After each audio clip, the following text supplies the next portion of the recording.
فلا مضل له ومن يضلله فلا هادي له ونشهد أن لا إله إلا الله وأن محمدا عبده ورسوله أما بعد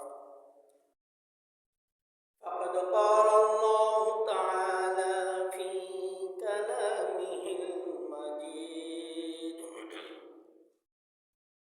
وفي فرقانه الحميد أعوذ بالله من الشيطان الرجيم بسم الله الرحمن الرحيم بسم الله الرحمن الرحيم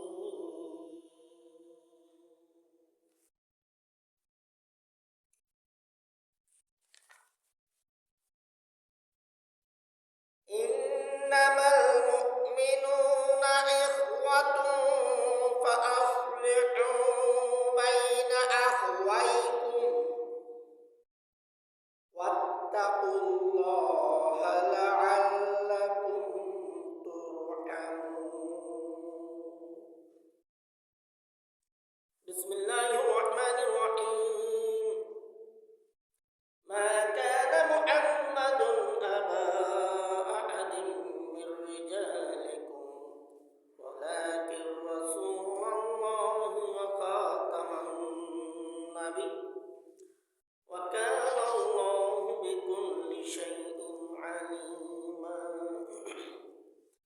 إن الله وملائكته يصلون على النبي يا أيها الذين آمنوا صلوا عليه وسلموا تسليما اللهم صل على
তরফ থেকে সালাম। আসসালামু আলাইকুম রহমতুল্লাহি তাআলা ওয়া বারাকাতুহু। সম্মানিত হাজিরিন, আমরা আজকে মহান আল্লাহ পাকের দরবারে অসংখ্য গণত শুকরিয়া জ্ঞাপন করছি যে আজকে 1447 হিজরির সপ্তম মাস রজব মাস, রজব মাসের প্রথম জুম্মায় আমরা সকলে সমস্ত বাধাকে পেছনে ফেলে, সমস্ত কাজকর্মকে পেছনে ফেলে, সমস্ত ব্যস্ততা থেকে ফারেক হয়ে, মুক্ত হয়ে আজকে দোয়া কবুল হওয়ার দিনে, সপ্তাহের শ্রেষ্ঠতর দিনে, গুনাহ মাফের দিনে, গরিবের লজ্জার দিনে, মকবুলিয়াতের দিনে আমরা সকলে মসজিদে এসে উপস্থিত হতে পেরেছি।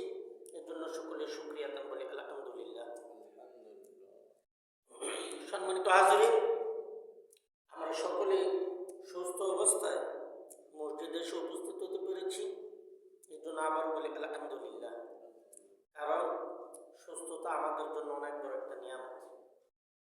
এটা আমরা তখনই বুঝতে পারি যখন কেউ অসুস্থ হয়ে যায়। সম্মানিত হাজিরিন, রজব মাস একটি সম্মানিত মাস।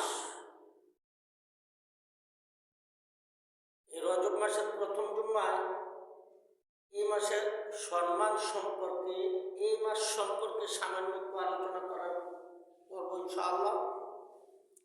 আলোচনা করার কথা ছিল পাড়া প্রতিবেশী আত্মীয় স্বজনের হক সম্পর্কে পরবর্তী অংশ। এরপর এই মাস সম্পর্কে না বললেই নয়। এই মাসটা হারুল আরমাইন 4টি মাসের একটি মাস, অর্থাৎ সম্মানিত 4টি মাসের একটি মাস। সম্মানিত 4টি মাস হচ্ছে রজব মাস, জিলকদ মাস, জিলহজ মাস, মুহররম মাস। এই 4টি মাস হচ্ছে সম্মানিত মাস। এই 4টি মাসের একটি মাস হচ্ছে রজব মাস। এই 4টি মাসকে আল্লাহ অধিক সম্মানে ভূষিত করেছেন। এই 4টি মাসে ইসলামের প্রাথমিক যুগে ইসলামের প্রয়োজনে যুদ্ধ করাও নিষেধ ছিল। ইসলামের প্রয়োজনে যুদ্ধ করাও নিষেধ ছিল এই 4টি মাসে। পরবর্তীতে নবী সাল্লাল্লাহু আলাইহি ওয়াসাল্লাম দুনিয়ায় থাকতে আমাদেরকে আবারও পুনরায় বলে দিয়ে গেছেন যে ইসলামের প্রয়োজনে এই 4টি মাসও যুদ্ধ করা যাবে। যদি ইসলামের প্রয়োজন হয় তোমরা এই 4টি মাসও যুদ্ধ করতে পারো। এটা নবী সাল্লাল্লাহু আলাইহি ওয়াসাল্লাম দুনিয়ার শেষ মুহূর্তে, ওনার জীবনের শেষ মুহূর্তে এটা আমাদেরকে জানিয়ে দিয়ে গেছেন, বলে দিয়ে গেছেন। এই 4টি মাস রজব শব্দের শাব্দিক অর্থই হচ্ছে সম্মানিত। এই রজব মাস থেকে আমাদের হিসাবটা ভিন্ন। এই রজব মাস থেকে আমাদেরকে রমজানের প্রস্তুতি নিতে বলা হয়েছে। এই রজব মাস থেকে কিছু কিছু করে রোজা রেখে রমজান পর্যন্ত পৌঁছে যেতে আমাদেরকে বলা হয়েছে। রমজান পর্যন্ত পৌঁছে যাওয়া অর্থাৎ রজব মাস থেকে রোজায় অভ্যস্ত হওয়া। আমাদেরকে রোজায় অভ্যস্ত হইতে বলা হয়েছে। রোজা রেখে অভ্যাস করার জন্য আমাদেরকে বলা হয়েছে এই রজব মাস থেকে আমাদেরকে মাহে রমজান পর্যন্ত, মাহে রমজানের প্রস্তুতি নিতে বলা হয়েছে। রজব মাস থেকে 2 মাস আগে থেকে। যেমন এক্সাম্পল হিসেবে বলি, জামাই মনে করেন অনেক দূরে আছে, বা বিদেশের বাড়িতে আছে, বা দেশে আছে অনেক দূরে আছে। ব্যস্ততার কারণে জামাই শ্বশুর বাড়ি আসতে পারতেছে না। জামাই এখন ছুটিতে আসবে, শ্বশুর বাড়ি তাদেরকেও জানান দেওয়া হয়েছে জামাই আসবে। মাস আগে থেকে তারও প্রস্তুত নেই। জামাই আসতেছে, অনেকদিন যাবত জামাই আসতেছে না, জামাই আসতেছে, তারও একটু প্রস্তুত হয়, জামাইয়ের জন্য প্রস্তুতি নেই। ঠিক তেমনটাই প্রস্তুতি নিতে আমাদেরকে বলা হয়েছে। রোজা রেখে অভ্যাস করা, রোজায় অভ্যস্ত হওয়া, রমজানের প্রস্তুতি নেওয়া। রজব মাসে আমাদেরকে দুইটা দোয়া বেশি বেশি করে করতে বলা হয়েছে রমজানের শেষ মুহূর্ত পর্যন্ত। একটি দোয়া হচ্ছে আল্লাহুম্মা বারিক লানা ফীহি রজব ওয়া শাবান ওয়া বাল্লিগনা রমাদান। আল্লাহুম্মা বারিক লানা, হে আল্লাহ তুমি আমাদের হায়াতের মধ্যে বরকত দান করো। ফীহি রজব ওয়া শাবান, রজব এবং শাবান মাসের সমস্ত নাজ নিয়ামত আমাদেরকে দান করো। ওয়া বাল্লিগনা রমাদান, এবং রমাদান পর্যন্ত আমার হায়াতকে বৃদ্ধি করে দাও। আল্লাহুম্মা ইন্নাকা আফুউন তুহিব্বুল আফওয়া ফা'ফু আন্নী। হে আল্লাহ নিশ্চয় আমি ভুল করেছি, অন্যায় করেছি, অত্যাধিক পরিমাণ আমি গুনাহ করেছি, তুমি আমাকে সেই গুনাহ থেকে মুক্তি দান করে দাও। এটা আমাদের দোয়া। এই দোয়া আমাদেরকে পড়তে বলা হয়েছে বেশি বেশি করে, বেশি বেশি করে আমাদেরকে পড়তে বলা হয়েছে। আমরা পড়ার জন্য চেষ্টা করব সদা সর্বদা। আল্লাহুম্মা বারিক লানা ফীহি রজব ওয়া শাবান ওয়া বাল্লিগনা রমাদান। আল্লাহুম্মা ইন্নাকা আফুউন তুহিব্বুল আফওয়া ফা'ফু আন্নী।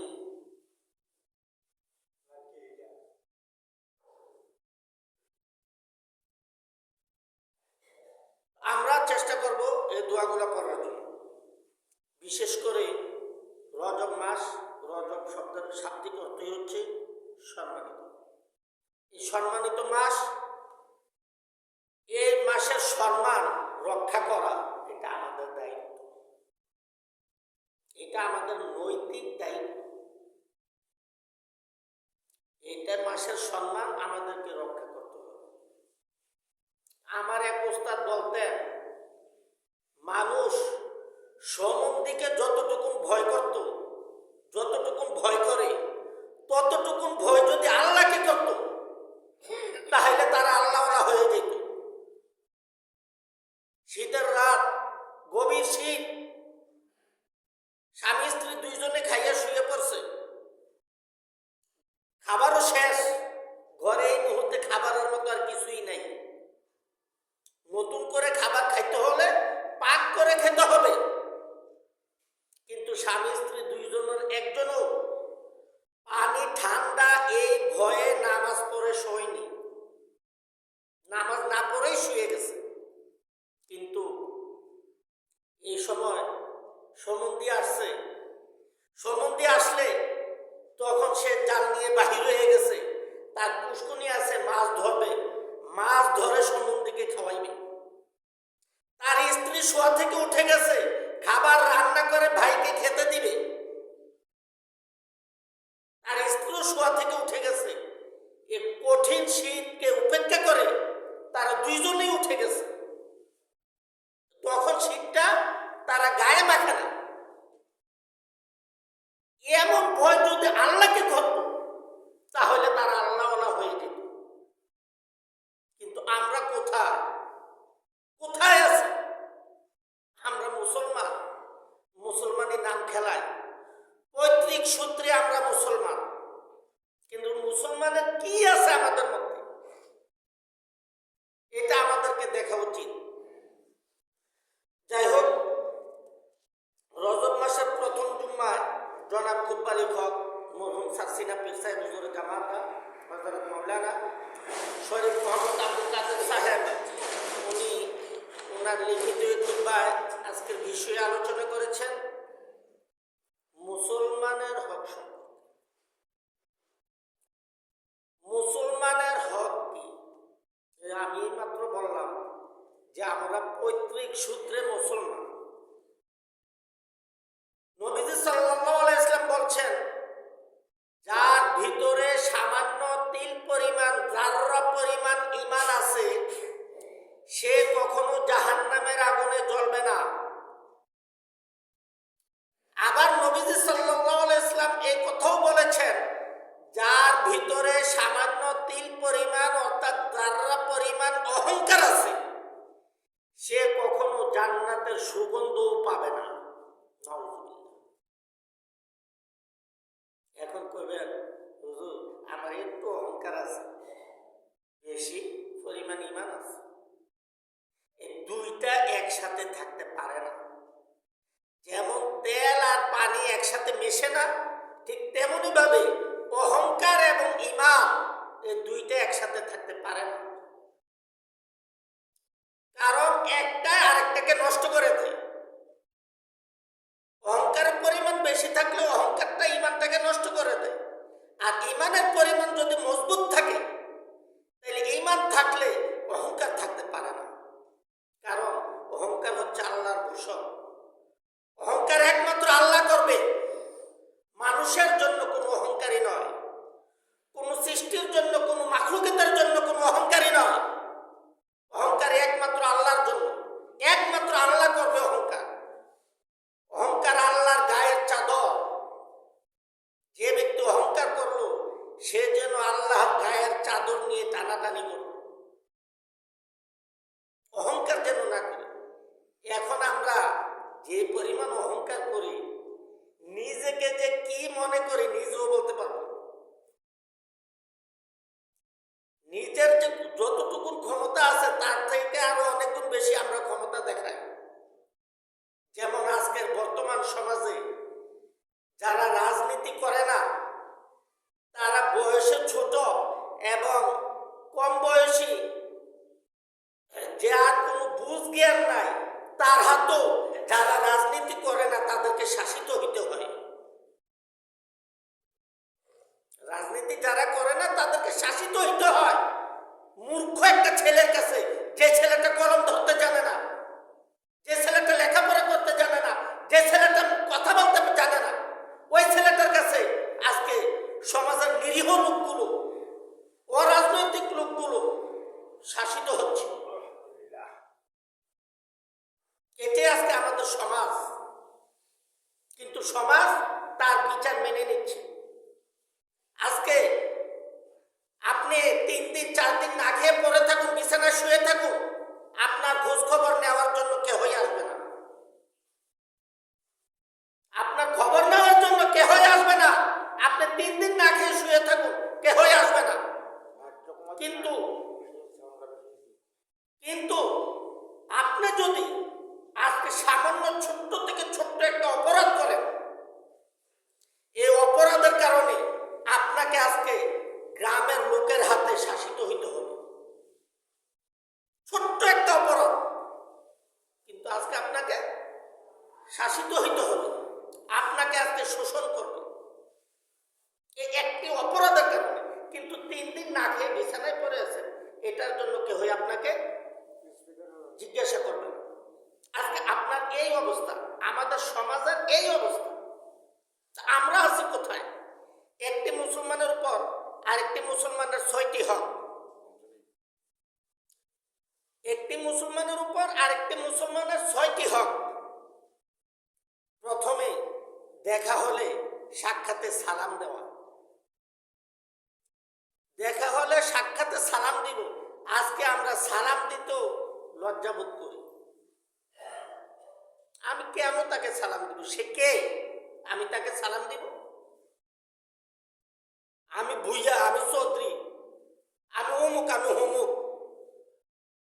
সালাম দিলে আমাকে দিবে, সে দিবে, তাকে আমি সালাম দিব কেন? আজকে আমাদের চিন্তা হচ্ছে ওইটা। সালাম দিলে আমি দেব না, আমাকে সালাম দিবে। আমি কাজীবাড়ির মানুষ, আমরা সালাম দিয়ে অভ্যাস নাই, সালাম লইয়া অভ্যাস।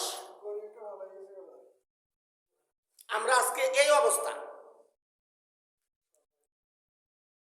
আমরা সালাম দিতেও আজকে লজ্জাবোধ করি। কিন্তু একটি মুসলমানের উপর আরেকটি মুসলমানের 6টি হক।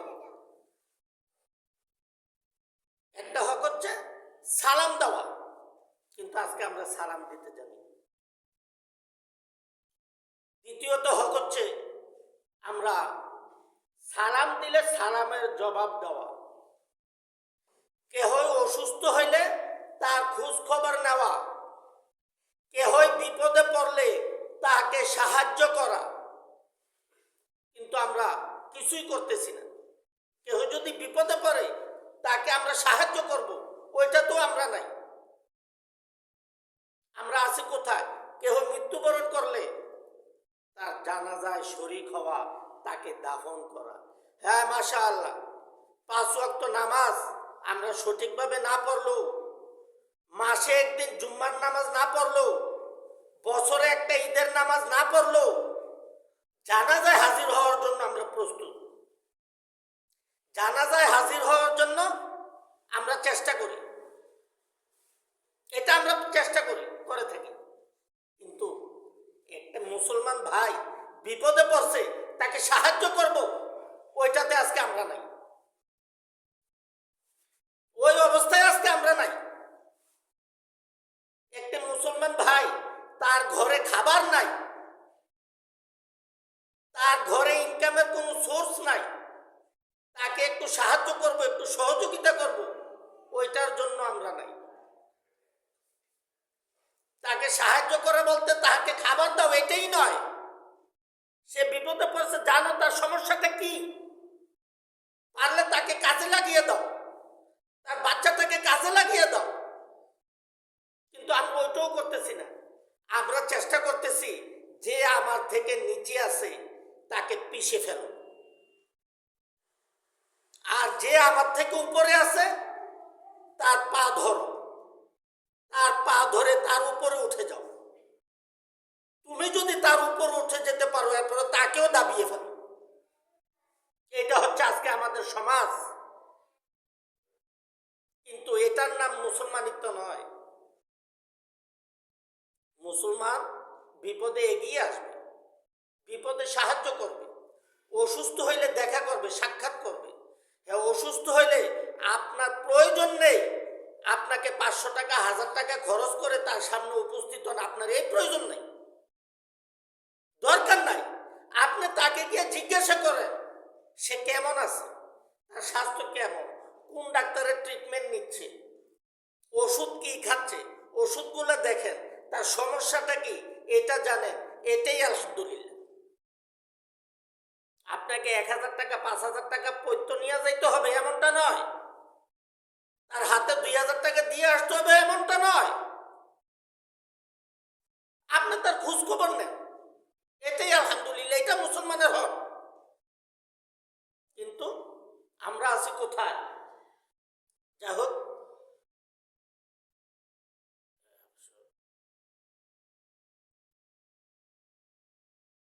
আমরা আমাদের লাইনে থাকতে হবে, আমরা আমাদের কাজে থাকতে হবে। মুসলমান ভাই ভাইয়ের সহযোগিতা করতে হবে। নবীজি সাল্লাল্লাহু আলাইহি ওয়াসাল্লাম, আমি গত জুম্মায় না জানার আগের জুম্মায় বলেছিলাম, বিধর্মীদেরও সহযোগিতা করছেন, বিধর্মীদের জন্য সাহায্যের হাত বাড়িয়ে দিয়েছেন। এটা ছিল নবীজি সাল্লাল্লাহু আলাইহি ওয়াসাল্লামের নৈতিক দায়িত্ব। ঠিক সেম দায়িত্বটা আমাদের হাতে অর্পণ করে দিয়েছেন। আমাদেরকেও সেম দায়িত্বটা পালন করতে হবে, সে যে ধর্মেরই হোক। তার উপাসনালয়ে কোনো আর্থিক সহযোগিতা না করে, সে যে ভিন্ন ধর্মের, তার উপাসনা করতে যে আর্থিক সহযোগিতা প্রয়োজন, ওইখানে আর্থিক সহযোগিতা না করে, তার যদি খাবারের অভাব হয়, চিকিৎসার অভাব হয়, অন্য কোনো দিকের সহযোগিতার প্রয়োজন হয়, তাকে ওই দিকে সহযোগিতা করতে বলা হয়েছে। আর কারো উপাসনালয়ে আপনি আর্থিক সহযোগিতা করার মানে হচ্ছে তার উপাসনার জন্য আপনি সহযোগিতা করা, অর্থাৎ সে কুফরি করলো, শিরিকি করলো, আপনি নিজে শিরিকি করার জন্য তাকে আর্থিক সহযোগিতা করলেন, আপনি নিজেও সহযোগিতা করলেন, আপনি নিজেও সহযোগিতা করলেন।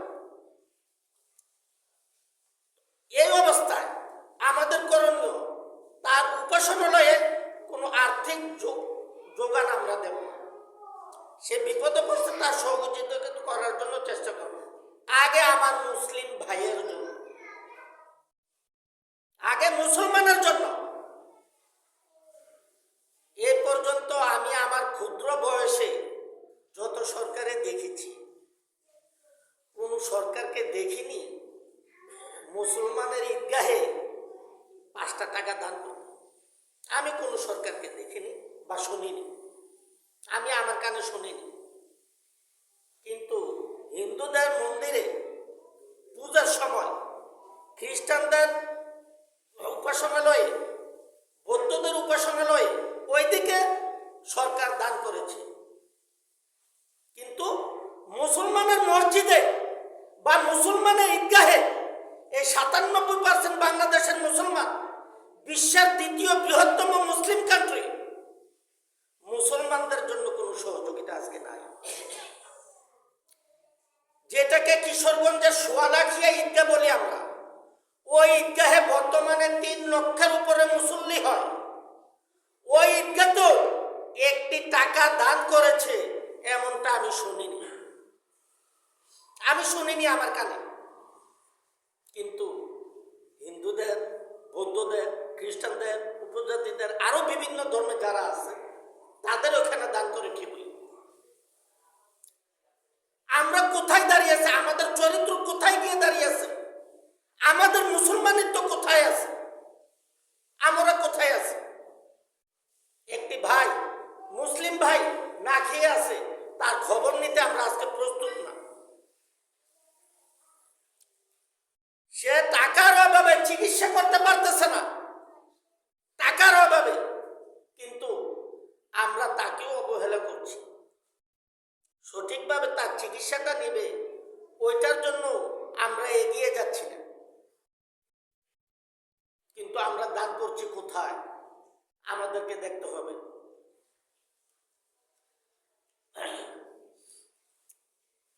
একটি মুসলিম ভাইয়ের বিপদ দূর করা, একজন ভাই বিপদে পড়ছে। 1 টাকা মসজিদে বা ঈদগাহে দান করলে যে পরিমাণ সওয়াব হবে, এর চাইতে ন্যূনতম 700 গুণ বেশি সওয়াব হবে যদি আপনি কাউকে টাকা, 1টা টাকা হাওলাত দেন। যদি কাকে 1টা টাকা হাওলাত দেন। কিন্তু আজকের সমাজে আলহামদুলিল্লাহ আমাদের চরিত্র মাশাআল্লাহ খুবই সুন্দর। কারো থেকে টাকা আনলে, হাওলাত টাকা আনলে, আমরা তার সামনে দিয়ে আর যাই না, কারণ দেখলে তো টাকাটা খুঁজবে, তার সামনে দিয়ে আর আমরা যাই না।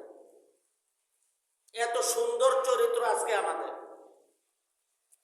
1টা টাকা আপনি আল্লাহর রাস্তায় সদকা করবেন, এর চাইতে অন্তত 700 গুণ বেশি সওয়াব হবে যদি কাউকে টাকাটা হাওলাত দেন। আর ভিক্ষুককে 1 টাকা না দিয়ে ওই 1 টাকা মসজিদে দেন বা মাদ্রাসায় দেন, কোন ধর্মীয় প্রতিষ্ঠানে দেন, এখানেও সওয়াব বেশি ওই ভিক্ষুককে টাকা দেওয়ার চাইতে। তবে ভিক্ষুককে না দিয়ে মেরে ফেলবেন না, সে ভিক্ষা করে কেন? আপনার দোষে, আমার দোষে সে আজকে ভিক্ষুক। সে ভিক্ষা করে আপনার কারণে, আমার কারণে।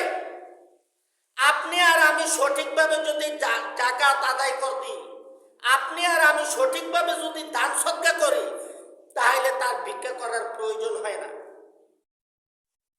আমার কারণে আজকে আপনি ভিক্ষা করতে হইতেছে, দোষ আমার। কিন্তু ফকিরকে ভিক্ষা দেওয়ার চাইতে অধিক সওয়াব মসজিদ, মাদ্রাসা বা শিক্ষা প্রতিষ্ঠানে, ধর্মীয় শিক্ষা প্রতিষ্ঠানে দান করা।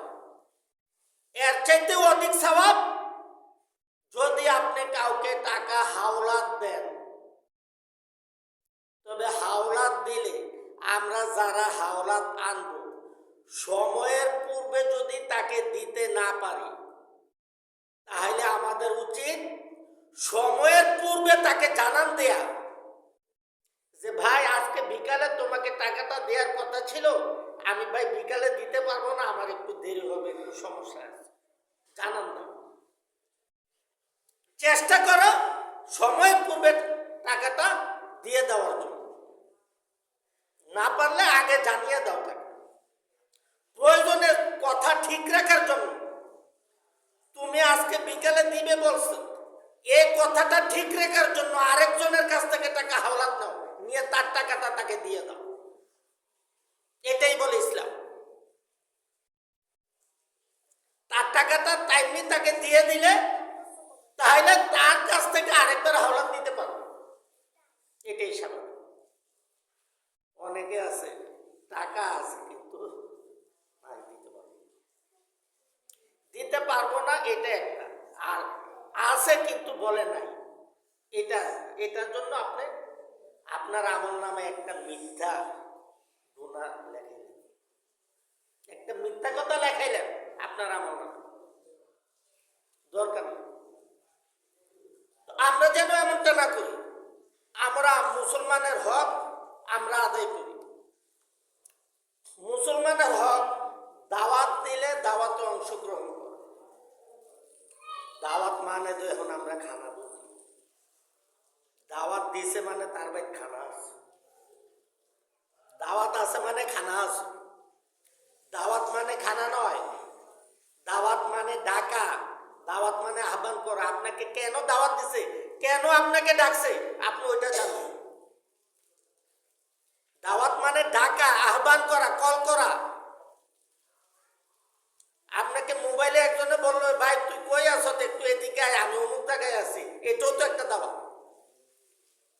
এটাও একটা দাওয়াত। দাওয়াত মানে ডাকা। কিন্তু আমাদের উচিত কি, দাওয়াত দেখ আর যাই করুন, কেউ ডাকছে তার ডাকে সাড়া দেওয়া। হ্যাঁ, সমাজে কিছু সমস্যা থাকে। সমাজে কিছু সমস্যা থাকে। ভাইয়ে ভাইয়ে দ্বন্দ্ব থাকে, প্রতিবেশীর সাথে দ্বন্দ্ব থাকে। অনেক সময় তার ডাকে আমরা সাড়া দিই। তবে আমাদের উচিত, আমাদের কাম্য, আমাদের করণীয় তার ডাকে আমাদেরকে সাড়া দেওয়া। এটা আমাদের উচিত, এটা আমাদের জরুরি। তার সাথে অনেক সমস্যা আছে, সে এখন ডাকছে, কোনো বিপদে আছে কিনা দেখতে হবে। এটা আমাদের করণীয়, এটা আমাদের কাজ। আমরা আমাদেরকে আমাদের কথা দ্বারা যেন কাউকে কখনো কষ্ট না দিই। আমাদের জিহ্বা দ্বারা যেন কখনো কাউকে কষ্ট না দিই। নবীজি সাল্লাল্লাহু আলাইহি ওয়াসাল্লাম বলেছেন, তোমরা আমাকে দুইটা জিনিসের গ্যারান্টি দাও, আমি তোমাদেরকে বেহেশতের গ্যারান্টি দেব। আমাকে দুইটা জিনিসের গ্যারান্টি দাও, আমি তোমাদেরকে বেহেশতের গ্যারান্টি দেব। দুইটা জিনিসের গ্যারান্টি হচ্ছে, একটা হচ্ছে আমাদের জিহ্বা, দুই চোয়ালের মধ্যবর্তী স্থান। হাদিসে যেটা আসছে, দুই চোয়ালের মধ্যবর্তী স্থান অর্থাৎ জিহ্বা। জিহ্বাটার গ্যারান্টি দিতে আমাদেরকে বলা হয়েছে। কারণ আপনি আরেকজনকে একটা কিছু বলবেন, এই জিহ্বাটা দ্বারাই বলবেন। কাউকে কষ্ট দিবেন, জিহ্বাটা দ্বারাই কষ্ট দিবেন।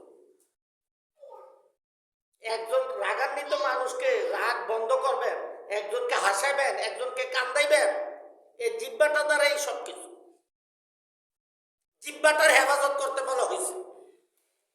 জিহ্বার গ্যারান্টি দাও। দ্বিতীয়ত হচ্ছে দুই রানের মধ্যবর্তী স্থান অর্থাৎ আমাদের লজ্জাস্থান। লজ্জাস্থানের গ্যারান্টি দিতে বলা হয়েছে। লজ্জাস্থানের গ্যারান্টি দিলেও নবীজি সাল্লাল্লাহু আলাইহি ওয়াসাল্লাম জান্নাতের গ্যারান্টি দিবেন বলেছেন। এই লজ্জাস্থান আমাদেরকে হেফাজত করতে হবে। এই জিহ্বা এবং লজ্জাস্থান, এই দুইটা পৃথিবীর সবচেয়ে মারাত্মক অস্ত্র। এর চাইতে বড় অস্ত্র, এর চাইতে বড় হাতিয়ার আর নাই, আর হইতে পারে না। তো আমরা চেষ্টা করব মুসলমানের যে ৬টি হক, এই ৬টি হক আমরা যেন সঠিকভাবে আদায় করতে পারি। বিশেষ করে রজব মাস, রমজানের পূর্ববর্তী ৭ম মাস, রমজান মাস হচ্ছে ৯ম মাস। আমাদেরকে রমজানের প্রস্তুতি নিতে হবে। এই মাস থেকে শুরু, আস্তে আস্তে কিছু কিছু করে রোজা রেখে আমাদেরকে অভ্যাস করতে হবে। আর ওই দোয়া দুইটা আমাদেরকে পড়তে হবে। আল্লাহুম্মা বারিক লানা ফীহি রাজাব ওয়া শাবান ওয়া বাল্লিগনা রমাদান। আল্লাহুম্মা ইন্নাকা আফুউন তুহিব্বুল আফওয়া ফা'ফু আন্নি। এগুলা, এই দুইটা দোয়া আমাদেরকে বেশি বেশি করে পড়তে হবে। যা কিছু আলোচনা করা হয়েছে তার উপর আমাদের সকলকে আমল করার জন্য তৌফিক দান করুক। এর জন্য সকলে বলি আমিন। ওয়া আখিরু দাওয়ানা আনিল হামদুলিল্লাহি রাব্বিল আলামিন।